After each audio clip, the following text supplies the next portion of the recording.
Ladies and gentlemen, welcome to a Phoenix Rising YouTube video. For those of you who know me, I love football. I'm a football fanatic, so forth and so on. Each week I plan on giving you guys my review of the week, my offensive MVP and my defensive MVP of the week, and talking about games. Now I'm going to start with the Cincinnati Bengals versus the Minnesota Vikings, and I want to give you guys Joe Burrow's stats. His completion percentage was 74.1. He threw for 261 yards and 2 touchdowns, no interceptions, and had a QB rating of 128.8. Now, granted, Minnesota shot themselves in the foot with, I believe it was 17 penalties, 12 of which were in one half of football. But I've heard everyone trash talking the Bengals and saying, "Oh, the Bengals are a horrible team and they're not gonna win no more than 3 games." Let me tell you something. That offensive line that everyone was worried about looked pretty decent. Granted, Burrow got sacked 5 times. Granted, Minnesota had a few injuries, but the offensive line looked decent. Jamar Chase's drops is gone. Don't worry about that. Don't listen to the preseason jabber. Don't worry about it. Now, the Bengals defense, which is, people have been talking trash about the Bengals defense.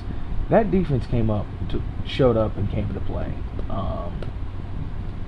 I feel like Cincinnati may have a top 5 defense this year, and this is probably just me being biased because I'm a Bengals fan, whatever.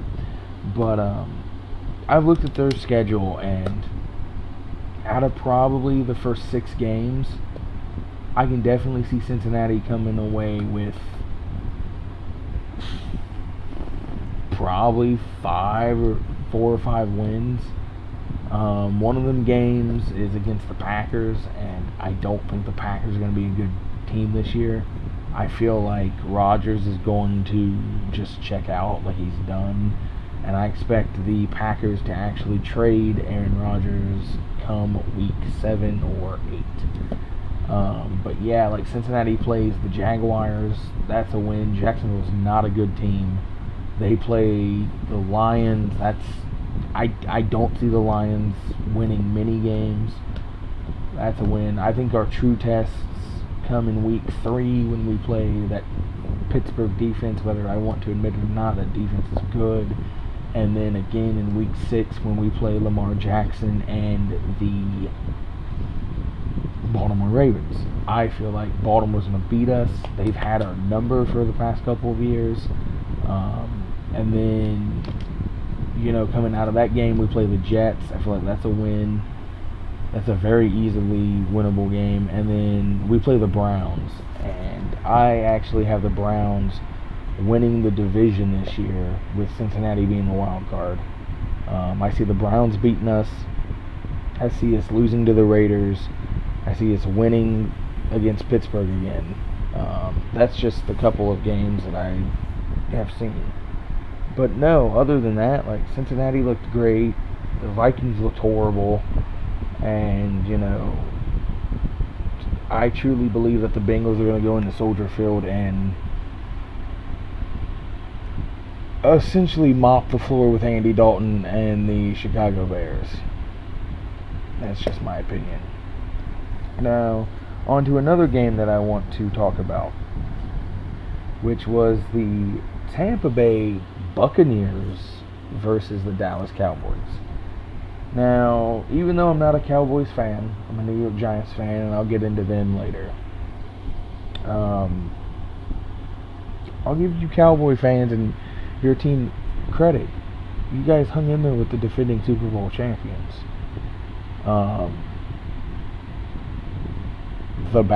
Your guys' owner is completely delusional and obviously doesn't care about winning. He cares about nothing but moral victories.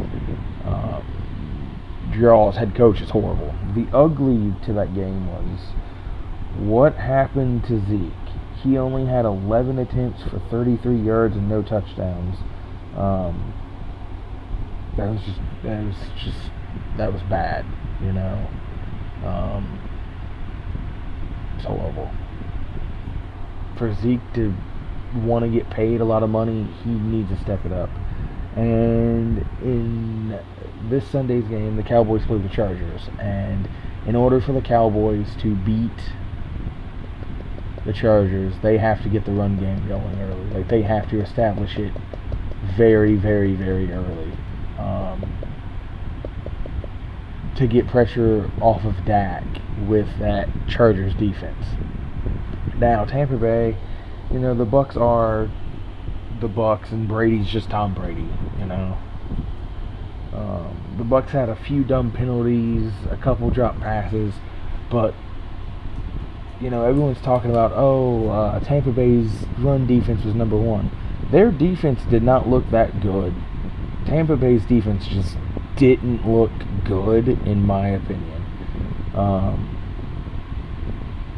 Dallas usually has a very good defense, but they were playing Tom Brady with his team of Avengers that he built, and it's pretty bad that Tom Brady has to build a team to even get the Buccaneers to the Super Bowl. It's just my opinion.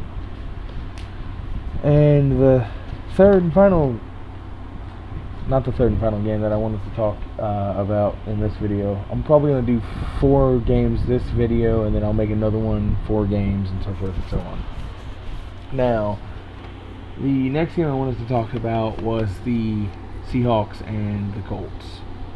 My God, did the Colts get decimated by Seattle.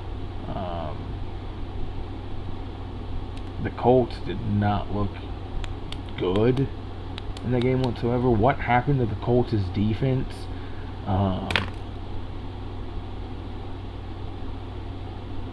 Russell Wilson,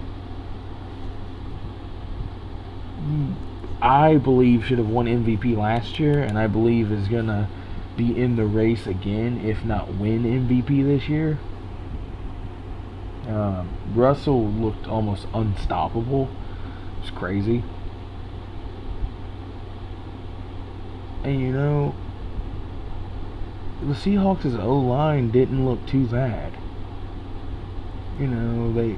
Granted, Russ got, I think, pressured a couple times since I've seen, but other than that, yeah, the Seahawks didn't look too bad. The Colts, on the other hand, just got the Colts. No, thank you. And the game that really surprised me was the Texans against the Jags. Now, I had a feeling that there was a possibility that Houston could win. I didn't expect them to win. I actually thought that the Jags would pull out the victory. I actually had the Texans. I'll get into the Titans later, but I had the Texans as most likely the worst team in the NFL this year. But my God, their coaching staff had that team running on all cylinders. Tyrod Taylor looked like the guy who that one year led the Bills to 9-6 and got them to the playoffs. Tyrod Taylor looked really, really good, and the true test for Tyrod is going to be what can he do against that Cleveland Browns defense, which I believe is the number 1 ranked defense in the NFL. Can he put that performance on against Cleveland? We'll find out. Now, with the Jacksonville Jaguars, Trevor Lawrence, granted, everyone's saying, oh, it's his first game, he's a rookie. Yeah, but the guy comes from Clemson, I believe, who I'm pretty sure runs a pro-style offense, and he has Urban Meyer, who was the Buckeyes head coach, who was a fantastic coach for Ohio State. And for people to sit there and make the comparison between him and Peyton Manning is whatever. Yeah, Peyton had a really bad rookie year. And it looks like Trevor Lawrence is off to a really bad year too, because he threw for 3 touchdowns and 3 interceptions in this game. And Jacksonville is just not a good team. Jacksonville has fallen off ever since that championship game, the AFC Championship game a couple years ago, where that phantom pass interference call was made and they lost to the Patriots. They are just not good. In my opinion, I feel like Justin Fields probably should have been the number one pick. I believe Justin Fields is a better quarterback than Trevor Lawrence. That's just my opinion. But this has been my thoughts, my opinions on at least 4 games for the season opener of the NFL. I'll catch you guys in the next video.